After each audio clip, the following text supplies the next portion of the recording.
Yo, passport bros are getting robbed out there, yo. What are you doing, stick bro?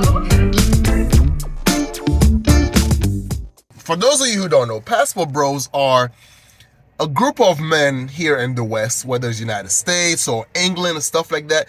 They are fed up with dating in the West. They are fed up with modern women. They are fed up with how things have turned out here and in the modern dating scene. So then therefore they believe that they actually, once they get their passport, they can go overseas and find traditional women and to kind of to start a family with. Tell him. So can you cook? Can you cook? Yes, I can cook, I can clean. Yeah, see, this is why I came to Thailand, to find a traditional woman. See, in the United States, women don't cook and clean. All they do is complain. And we don't got time for that. That's why I got my passport. And I've left the United States to come seek a wife to have a traditional relationship. So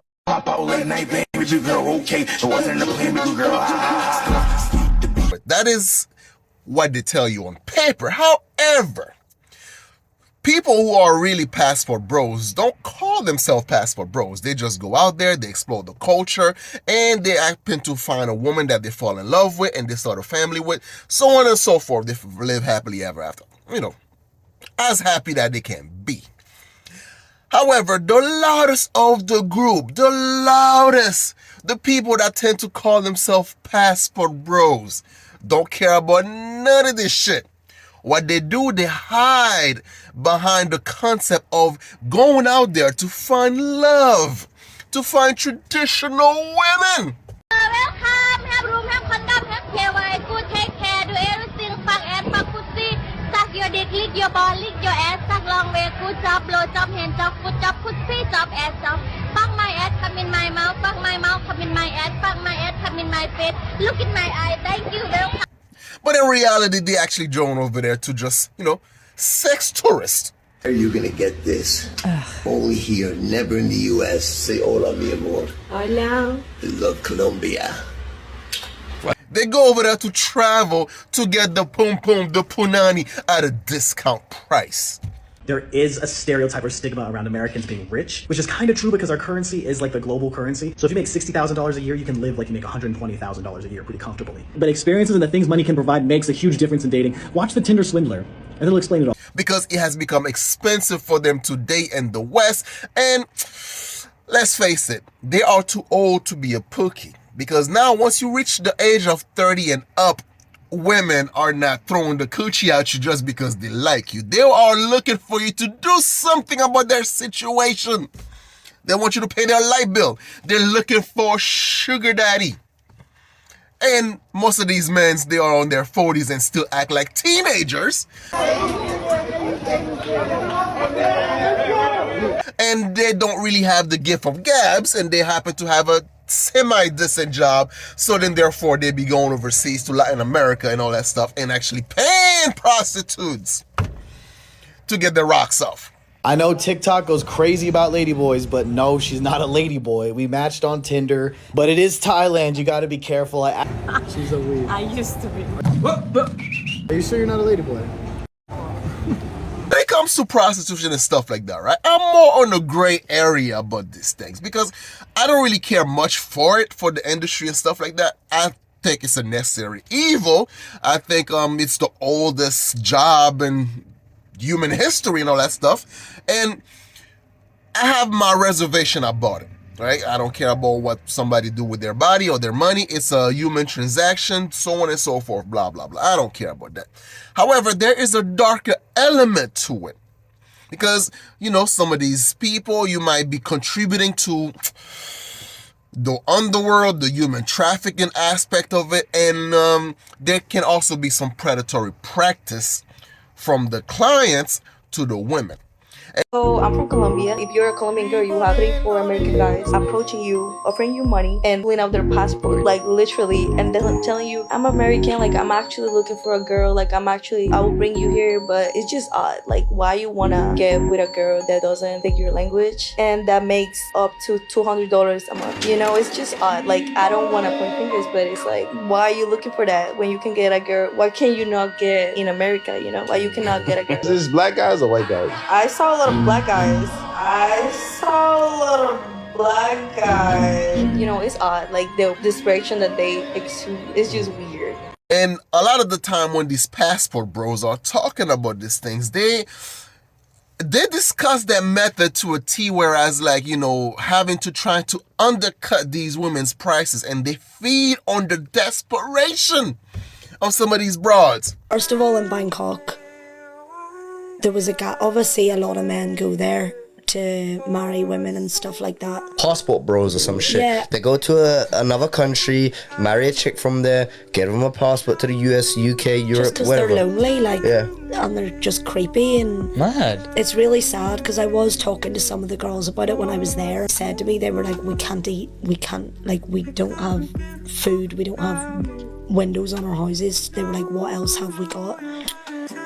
So it just broke my heart. And there was one girl I was talking to we stayed in the Hilton in Bangkok. It was so beautiful. And at breakfast I was talking to her, and I genuinely thought the man, he was like 70. I was like, right, he must have married her mum, and then they've had this child together, and then they just started kissing. You realise that she's married to him? Oh yeah. I was mad. 17, she was younger than me. Like, it was just so heartbreaking. Right? You know, try to slash their prices and be like, no, don't give them like $40, stuff like that. Because if you pay them that amount, then they can just, you know, having to only serve one client for that day and go home and feed their family. But no, you're supposed to try to be cheap with them. So then, therefore, they can continue to be out there in them streets, and that'll raise the coochie prices and stuff like that to inflate the prices over there. Listen, they got that to a science, to a T. Because they know these women are desperate, and they can try to actually cut them out of their profit margin and stuff like that, so they can continue to get that coochie for a low price. There can't be exploitation if the women are willing participants. Prostitution is legal in Brazil, bruh. Do your research before you make a video like that. Those women down there depend on this money, and not just from the passport bros, but from passport traveling men around the world, and women as well.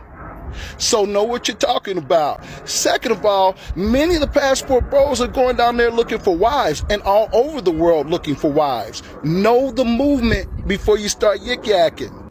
Now, what happened when those predatory practice get reversed? What happened when the predators becomes prey? They drugged me. They called the third girl. They had to call the third girl, and she came in with that bag, and they opened the door for her. You see what I'm trying to say? So it's like basically I'm knocked out, drugged, sleeping, and the girls are just going through my apartment. And I'm keeping it a buck. I got yesterday, and it's my fault because I met some chicks from Medellin off of Tinder. So I brought them to my crib, and then I was trying to surprise my boy.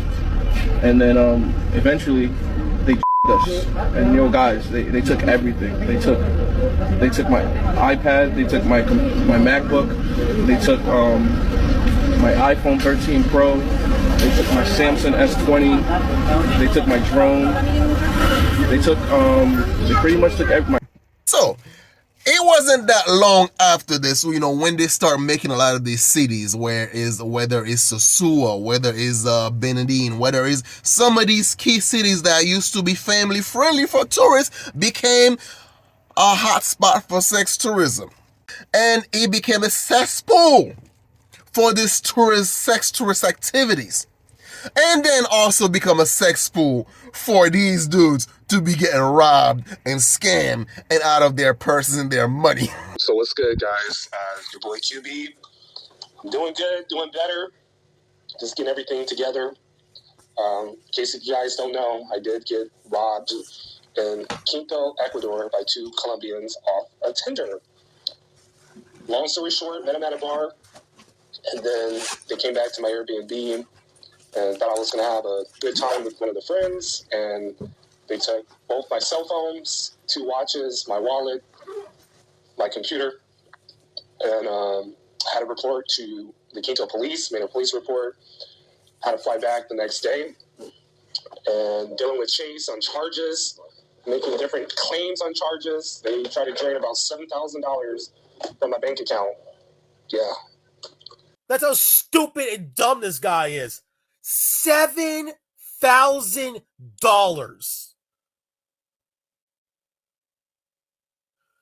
5'1", 5 feet tall, big blue Latinas robbed your ass. Oh my God. At first, there was a denial about these things. Because when you preach so much about how these women overseas are much better, possible to make sure we are completely miserable. They are emotional RAP3ists. That's exactly what they are. And that's exactly why the Passport Bro movement does not give a damn about them and never will. We don't care what's over here in the United States. It has already shown us that we need to go elsewhere. And we're going to stick to our guns. And they can't do about it because they are not in control. We are. Once we get that book in our hand, we control everything. Then the American women. So then when you start getting robbed, you have to try to keep your mouth shut. You have to keep it on the DL. And when you can no longer hide those activities that's happening to you, the victimhood, when you can no longer hide it, then you start doubling down. You have to embrace it. But now, okay, I'm not only going to embrace it, I'm going to teach other men, hey, don't make the same mistake that I made, and here's how you can avoid it. They're not even saying, you know what, I hope this guy is okay. Let's learn from this. No, they want to say, oh, he's going out there getting prowls, brother. Oh, he's over there chasing trannies, brother. When that motherfucker was on his period for a good... Start making excuses. But hey, listen, there are a few bad apples out there and stuff like that. So you cannot judge the whole group of women based on the action of a few. It's funny enough that, you could actually, it would have been fair to give the same amount of grace to the women that you so-called bashing. But no. All this is happening. It's a coincidence. It's going to happen to all of us. It could have happened to all of us. Not even just foreign women. I mean, hell, this can happen to somebody in Las Vegas meeting the girl, and they go to his hotel room and take all his possessions while he's on vacation. They can. But here's the funny thing about that concept, right? Because when, let's say, a woman gets taken advantage of at the club or, in some of these dark places, stuff like that, right? Where predators tend to frequent all the time. What are the talking points? Well, what were you wearing? Well, why did you go to these places at night? Well, why did you put yourself in those situations to be taken advantage of? These are some of the things that we tell these broads about, it's like you wearing some of these provocative clothes, which makes it easier for predators to prey on you. But why can't the same be said to some of these passport bros who go out there flashing their dollars, their American money, and their passport, and to the people that can slip something in their drinks? Why can't we make the same argument? Oh, no, we can't do that. They have to make you believe that it can happen to anybody. It's victim shaming. How dare you talk about us getting robbed and make light of it? Because we are victim here. Suck your dick, lick your ball, lick your ass, suck long way, good job, blow job, hand job, foot job, pussy job. It is sad that happened to you. I'm sorry. But we have to ask the same question that we sometimes ask these women. What were you wearing? What were you flashing? What did you have on you? What did you do? My whole point is this. A lot of these guys go into these countries to actually prey upon the desperation of these women. And now it's catching up to you. And I'm supposed to feel bad for you, brother? A lot of these guys are creeps. There's a drug war going on over there. Why are you going out there chasing coochie? Why are you going out there putting yourself in this predicament, my dude? If these Western women find you appalling and all that stuff, right? And then you go to these other countries, these women are also finding you appalling and taking advantage of you. Maybe. Maybe. Has to do with the type of women that you're dealing with. Food for thought. Anyway, I'm your host. I'm that Haitian. So share, like, comment, and subscribe. And I'll see you guys next time. Peace. What up, y'all? I'm here still in DR. I missed my flight last night. I just got off the phone with Spirit. I'm waiting on them to call me back. It's a $100 reschedule fee.